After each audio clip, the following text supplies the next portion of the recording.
इमाम शाफी रहमतुल्लाह अलैह फरमाते हैं कि कोई शख्स मुझे आके ये कहे कि किसी शख्स ने शराब पी है और उसको नशा नहीं है तो मैं यकीन कर लूंगा, लेकिन अगर कोई शख्स मुझे आके ये कहे कि किसी शख्स के पास इक़्तिदार है, मुकाम है, मर्तबा है, पैसे है और उसे इसका नशा नहीं है तो मैं यकीन नहीं करूं। अच्छा, अब इससे रिलेट करेगी वो बात जो मैं आपको बताने लगा हूं। अब मैं ऑफिस में बैठा हूं तो वो शख्स दाखिल हुआ तो मैंने उसने मुझे सलाम किया तो मैंने उसको चेयर ऑफर की कि बैठे। वो बैठ गया। बैठते ही उसने कहा कि सर ये बड़ा अच्छा अमल है, आप मुझे जानते भी नहीं और आपने मुझे चेयर ऑफर की। मैंने कहा यार ये तो रूटीन में हम अखलाकी ऐसा अमल करते हैं। कहते नहीं सर ये रूटीन में नहीं करते लोग। कहता आप मेरी स्टोरी सुन लें फिर आपको खुद पता चला जाएगा। वो कहने लगे जी मेरा नाम नासिर अली खान बलोच है और मैं डिप्टी सुपरिटेंडेंट जेल मियांवाली हूँ। और डिप्टी सुपरिटेंडेंट जेल जो होता है ना बच्चों, वो जेल का बादशाह होता है। स्याह करे सफेद करे, जेल की चार दीवारी के अंदर उसे कोई पूछ नहीं सकता। कहता कि जेल की जो मेरा ऑफिस था ना, वहां पे कपबोर्ड थी अलमारी कपड़ों की, 100 सूट मेरा जो है ना हर तरह का कीमती वहां लगा होता था। और जेल में 2 दिन ना बड़ा गोश्त बनाते, जानवर ज़िबा करते। कहते जब वो जानवर ज़िबा होता था तो वो ना बेहतरीन गोश्त मेरे सामने ला के रखते थे, वो मैं खाता था। कोई भी जेल में अपने किसी अजीज रिश्तेदार से मुलाकात करने आता था ना, वो चाहे प्रोफेसर हो, डॉक्टर हो, मैं उसे इज्जत की नजर से नहीं देखता था, कुर्सी ऑफर नहीं करता था। ये मेरा स्टाइल था।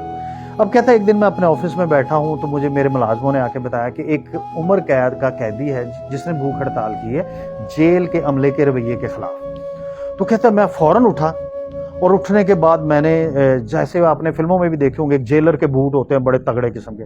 कहता अब मैं गया तो मैंने जाते ही ना, वो बैठा हुआ था तो मैंने उसके यहाँ पे ये जो किडनी का एरिया ना, यहाँ पे किक लगाई, ऐसे किक लगाई। तो कहता वो ना दर्द से लोटपोट हो गया। फिर कहता मुझे सब्र नहीं आया, मैंने उसके यहाँ पाँव रखा, लेकिन मेरे मुलाजमों ने मुझे पकड़ लिया, वापस ले आए, उसको हॉस्पिटल ले गए।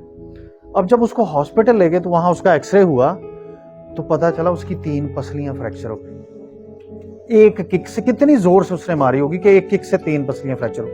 अब जब 3 पसलियां फ्रैक्चर हो गई हैं तो कहता कि मैं आया हूं तो मैं आके ऑफिस से वापस अपने घर, जेल के अंदर ही घर था, मेरी 4-5 साल की बेटी है, वो मेरे साथ खेलने लगी, मैंने तहमत बांधा हुआ है।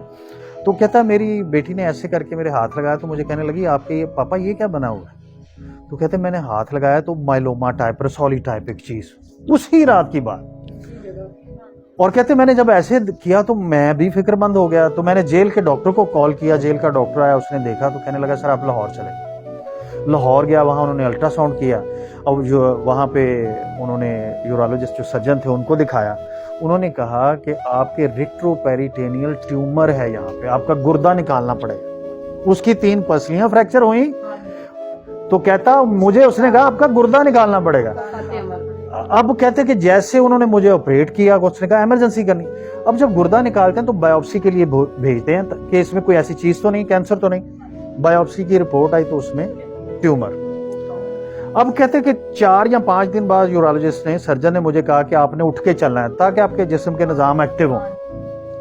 कहते मैं बड़ा संग दिल शख्स, बड़ा बहादुर शख्स और बहुत सख्त, लेकिन जब मैं उठ के चला हूं ना 3 दिन बाद, तो जितनी भी किसी एक शख्स को दर्द हो सकती है ना, वो दर्द मुझे हुई और मैं आंसुओं के साथ रोया।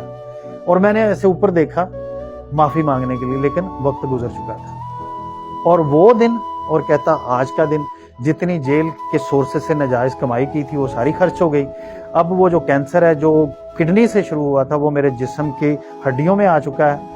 और अब मेरी जो बोन स्कैन की रिपोर्ट है वो ये बता रही है कि मेरी जिंदगी ज्यादा से ज्यादा 9 महीने या 1 साल है। तो अब मैं सिर्फ उस वक्त का इंतजार कर रहा हूं कि वो मौत आए और मैं चला जाऊं। तो मैंने कहता सिर्फ आपको ये बताना था कि ये जो आपने प्रैक्टिस की है ना कि किसी भी अजनबी को आप कुर्सी ऑफर करते हैं, इसको कभी अपनी जिंदगी से माइनस मत कीजिएगा। तो ये बेटा मेरा आपको बताने का मकसद ये है कि हर हम में से जो भी बंदा है ना, चाहे वो फ्रूट बेचता है, चाहे वो झाड़ू देता है, उसका एक दायरा इख्तियार है।